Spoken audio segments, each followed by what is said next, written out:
مجھے اندازہ ہے کہ آپ کے کافی سوالات ہوں گے، تو میں چاہوں گا کہ حسن مرتضیٰ صاحب آپ کو ایک ناصر بلا کے شمع ٹی موقع وی سے دے ہیں جی، کہ میں ناصر جواب. صاحب میرے چنیوٹ کے ساتھ، سوری نیو ٹی وی سے.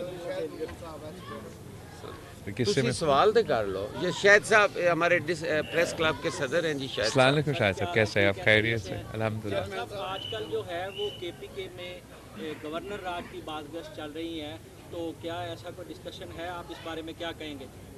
جہاں تک خیبر پختونخوا میں گورنر راج کی سوال ہے، ویسے تو اس پہ کوئی باقاعدہ ڈسکشنز پاکستان پیپلز پارٹی یا مسلم لیگ کے درمیان تو نہیں ہوئے ہیں.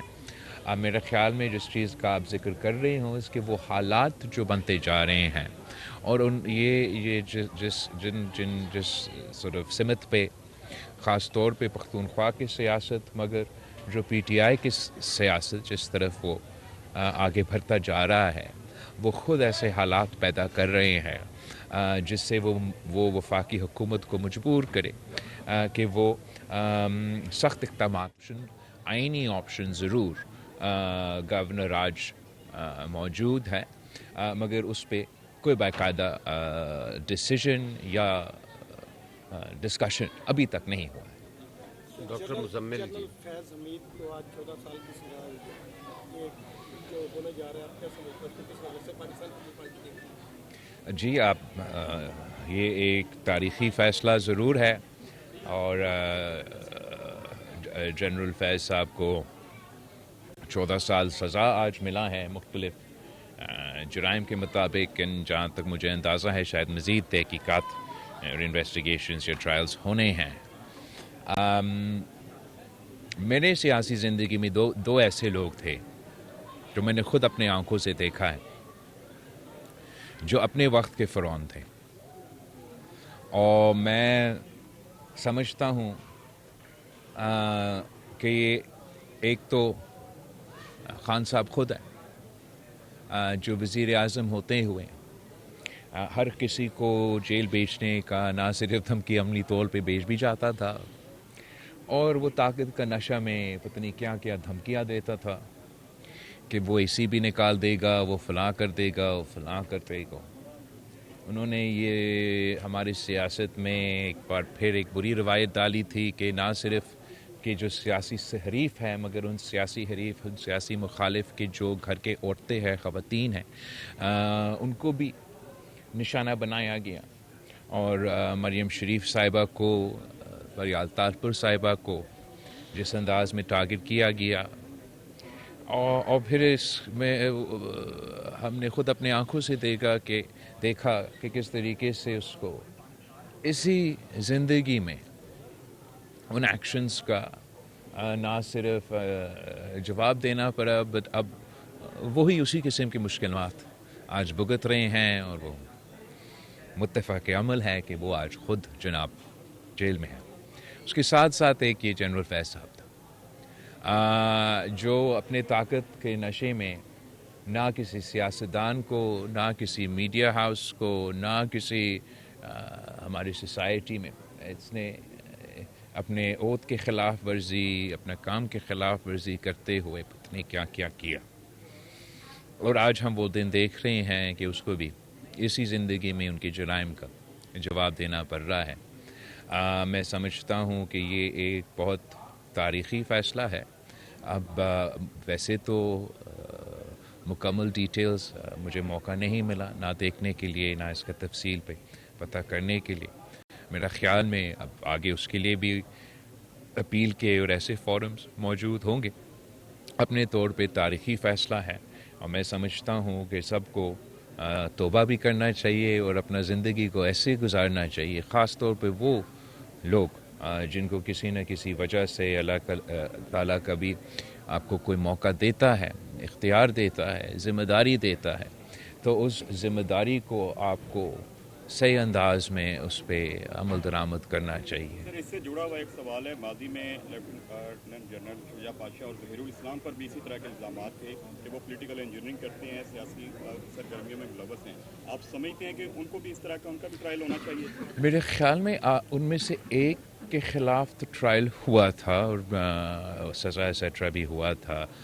دوسرا کے خلاف ابھی تک نہیں ہوا.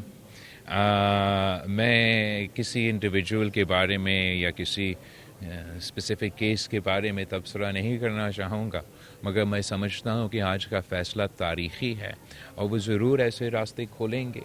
ایک تو ایک واضح پیغام بھیجیں گے کہ جس قسم کی مداخلت، جس قسم کی غیر ذمہ دارانہ کام جنرل فیض صاحب کر رہے تھے، امید یہ ہے اس فیصلے سے، اور اگر اس فیصلے سے پہ عمل درآمد ہوتا ہے، کہ آگے جا کے ایک ایسا پیغام ہوگا کہ اس قسم کے غلطیاں مزید نہ کیا جائے. سر 27ویں ترمیم میں NFC وارڈ کو آپ شکایت کو آپ نے نکلوائی ہے، اب دوبارہ بازگشت ہو رہی ہے کہ 28ویں ترمیم آ رہی ہے اور 28ویں ترمیم میں نئے صوبے اور یہ NFC وارڈ کو دوبارہ کہا جا رہا ہے کہ آ رہے ہیں. اگر یہ 28ویں ترمیم آتی ہے اور دونوں چیزیں آتی ہیں، کیا آپ حمایت کریں گے؟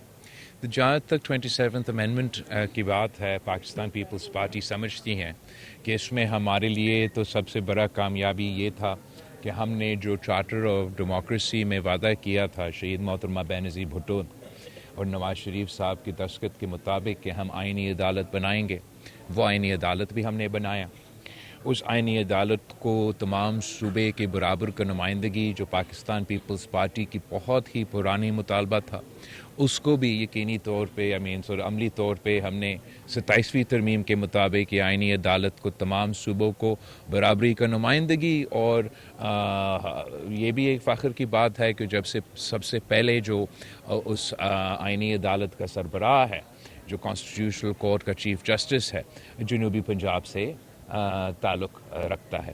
دوسرا، پاکستان پیپلز پارٹی کے لیے جو ہم سمجھتے ہیں سیاسی طور پہ ہمارے منشور کی جیت ہے، ہمارا نظریہ کی جیت ہے، وہ یہ کہ جو وفاقی حکومت کی تجویز تھا یا ڈیزائر تھا کہ NFC ایوارڈ کے جو ہم نے تمام صوبوں کو تحفظ دلوائے تھا 18ویں ترمیم کو، اور وہ اس کو ہٹانا چاہتے تھے، وہ ہم نے روکا.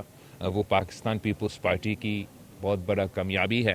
میں سمجھتا ہوں کہ اگر وہ شرط جو صوبوں کو مالی مسائل کو آئینی طور پہ تحفظ دلواتا ہے، اگر وہ شرط مٹایا جاتا تو اس کا سب سے بڑا نقصان صوبہ پنجاب کو ہوتا، اور ہم نے وہ 27th امینڈمنٹ کے دور میں جو ان کا کوشش تھا وہ روک پایا. جہاں تک 28th امینڈمنٹ کی بات ہے، وفاقی حکومت نے ہم سے انگیج نہیں کیا ہے، نہ کسی نیا صوبہ بنانے میں. ضرور جہاں تک معاشی سپیس ہے وفاقی حکومت کے لیے، اور جو وفاقی حکومت کا معاشی مشکلات ہے، حکومت کو ہمیں اپروچ کرنے کی ضرورت اس انداز میں نہیں ہے. ہم سب کو پتہ ہے کہ وفاقی حکومت کا مشکلات ہے، مگر وہ وفاقی حکومت کا مشکلات کا ذمہ دار نہ لاہور کے عوام ہیں، نہ ملتان کے عوام ہیں، نہ چنیوٹ کے عوام ہیں، نہ کراچی کے عوام ہیں، نہ لاڑکانہ کے عوام ہیں، نہ قبائلی علاقوں کے عوام ہیں، نہ پشاور کے عوام ہیں، نہ سبی کا عوام ہے، نہ گوادر کا عوام ہے. وہ وفاقی حکومت کے معاشی مشکلات کے ذمہ دار اسلام آباد میں بیٹھے ہوئے بیوروکریٹس ہیں، جو آج سے نہیں، یہ ابھی کا شکایت نہیں ہے. سالوں سال ہر سال FBR اپنا فائنینشل ٹارگیٹس مس کرتے ہیں.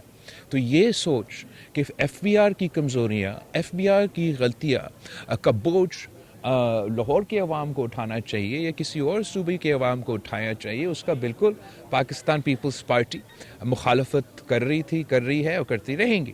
مگر ہم چاہتے ہیں، ہم سمجھتے ہیں بطور محب وطن پاکستانی، بطور ایک وفاق پرست سیاسی جماعت، کہ ہمیں سب مل کے کوشش کرنا چاہیے کہ ہم وفاق کی جو مشکلات ہیں ان کو دور کیا جائے.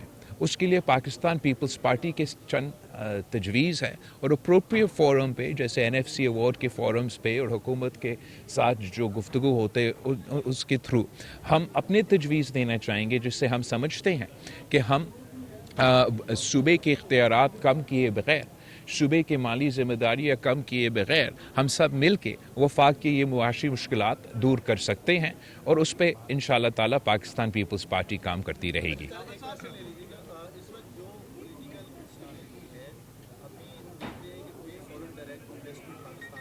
سوری؟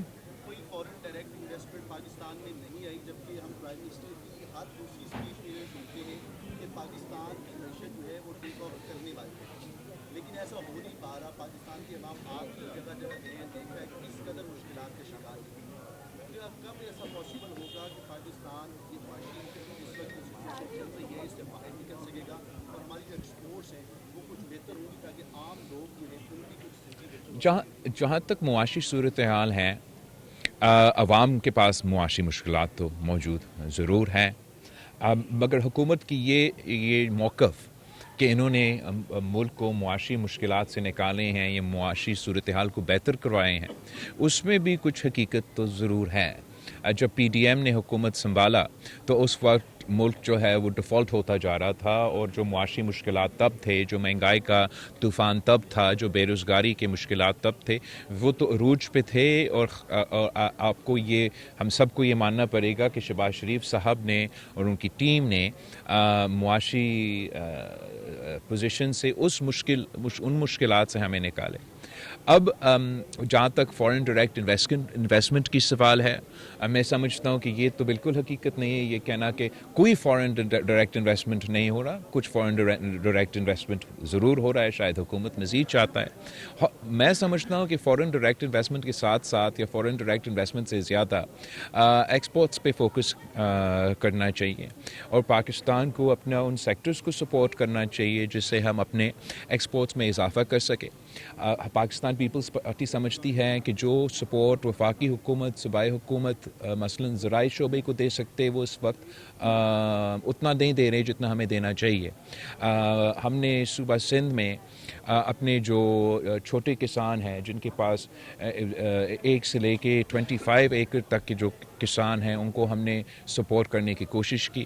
صوبائی حکومت کے ذریعے ان کو ہم DAP سپورٹ مہیا کر رہے ہیں، یوریا سپورٹ مہیا کر رہے ہیں، تاکہ زرعی شعبے میں ترقی ہو. زرعی شعبے میں ترقی ہوں گے تو ہم نہ صرف اپنے ملک کی جو ضروریات پورا کر سکتے ہیں، مگر ایکسپورٹ پہ صورت میں ملک کی معیشت کو فائدہ دلوا سکتے. ویسے ہی مختلف شعبے ہیں جس سے وفاقی حکومت اور صوبائی حکومت مزید سپورٹ دلوا سکتے ہیں. Thank you very much. Thank you everybody.